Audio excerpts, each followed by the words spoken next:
no public funds were used for all my travels. I did not charge representation. I did not charge tickets.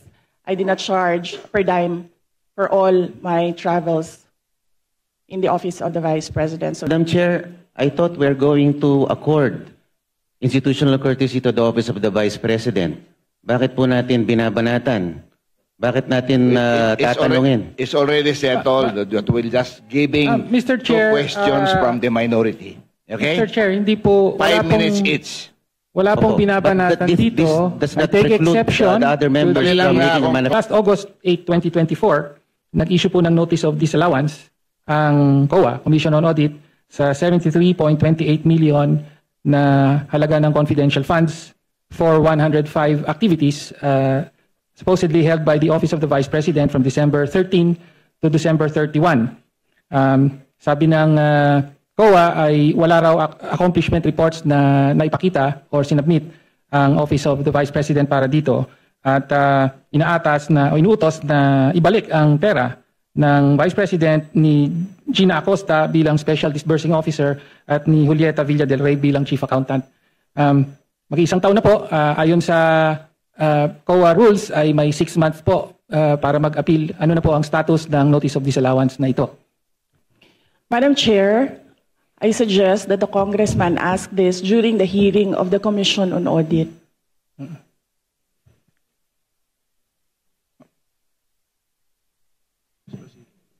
Madam Chair, I'm asking the question now. Madam Chair, this is a status of documents inside the office of the Commission on Audit. So it has to be the Commission on Audit who will answer what is happening to this notice of disallowance. Nag-submit po ba ng appeal ang Office of the Vice President sa Notice of Disallowance? Kung yung Congressman Tinio, kung ang notice of disallowance was rectified by COA, wala na po yun. Pero kung yung notice of disallowance ay meron na silang final adjudication and then merong order yon na final yung notice of disallowance. So, for your information, I will check with COA and get the records and give it to you. Thank you. Po sa Notice of Disallowance, ang sabi po kasi ng COA, December 30, yung mga 105 activities na inilunsad dun sa mga disilaw na activities ay nangyari between December 13 to December 31. And yet, sa mga nakaraang hearing ay napag-alaman po na December 20 pa po na ilabas ang SARO at na-withdraw yung 125 million. Kaya nga sinasabing nagastos ito in 11 days from December 20 to December 31. So ang tanong lang po natin, ano po ang paliwanag doon sa nakapamahagi na kayo ng mga sinasabing reward money noong December 13 pa lamang samantalang hindi pa po lumalabas ang pera ng confidential funds. Pwede po bang may paliwanag yon? Madam Chair, this is the subject of an impeachment trial and I would not like to discuss the defense for the impeachment trial. If the committee would like to ask how the Commission on Audit conducts its audit, I request that all the questions be propounded during the hearing of the Commission on Audit. Second, the subject confidential funds is a matter in impeachment proceedings, which is archived, but there is a pending motion for reconsideration in the Supreme Court. I cannot discuss defense strategy. Number 3, I cannot discuss intelligence operations and cannot explain how intelligence operations are done without compromising national security. Thank you, Madam Chair. My next question. Congressman Tinio, last question. Opo, last question. Please wind up. July of last year hanggang sa kasalukuyan ay meron pong 13 trips ang Vice President overseas. No? So mula po sa Germany, Japan, Hong Kong, Netherlands, Kuala Lumpur, Malaysia, Australia, South Korea, Kuwait, Paris, at several po sa Netherlands. Umaabot po sa at least 60 days po na on leave ang presidente at marami po pero hindi lahat ay sinasabing personal leave. No?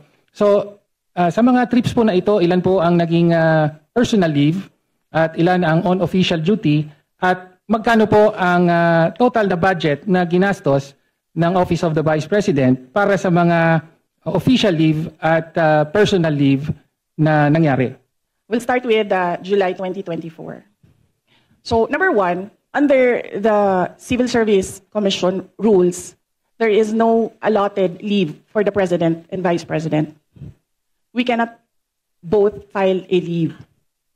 So the only thing that I need when I travel overseas is a travel authority from the Office of the President. All my travels were issued travel authority by the Office of the Vice President. And this implies that all these trips were approved by the Office of the Vice President. So, from July 2024, I went to Germany. In December 2024, I went to Denmark. In January 2025, I went to Japan. In the third and fourth week of January, I went back to Japan. In February of third week and last week of February, I went back to Japan. On March, I went to Hong Kong. On March, I went to the Netherlands. On May, I went to Qatar and the Netherlands. On June, I went to Vietnam, Cambodia, and Malaysia. On June, I went to Australia. On July, I went to the Netherlands and the Republic of Korea. And very recently, from August to September, I went to Kuwait, the Netherlands, France, and Belgium. And number three, no public funds were used for all my travels. I did not charge representation. I did not charge tickets. I did not charge per dime for all my travels in the Office of the Vice President. So if you can see in the breakdown of the budget of travel for Office of the Vice President, you can see that there was a zero amount for the Vice President. Po sa Vice I'm President sorry, for Congressman detailing. Tenyo, that was your last question. I'm sorry. Follow up na lang po yung I'm sorry. personal po ba I'm ang lahat sorry. In the at interest of time, we have to proceed. magkano po ang ginastos ng opisina at staff? Kasi totoo po, wala daw ginastos ang sorry, Vice I'm Presidente. sorry. Parliamentary Magkano ang ginastos inquiry? I'm ng sorry. staff? I'm sorry. Thank you, Madam Chair. Parliamentary Yes. inquiry. Madam Chair. So I ask the congressman Mr. Chair, may we withdraw request the for a comment. suspension of Session the... suspended. Hearing suspended. I move that we terminate the budget hearing on the proposed budget. Second. Second. Second the motion. Second. Budget hearing for the Office of the Vice President is hereby terminated. Thank you very much. Thank you very much to Her Excellency, the Vice President, Sara Zimmerman Duterte, and to all the members of the Committee on Appropriations for today's hearing. Thank you very much po, Madam Vice President.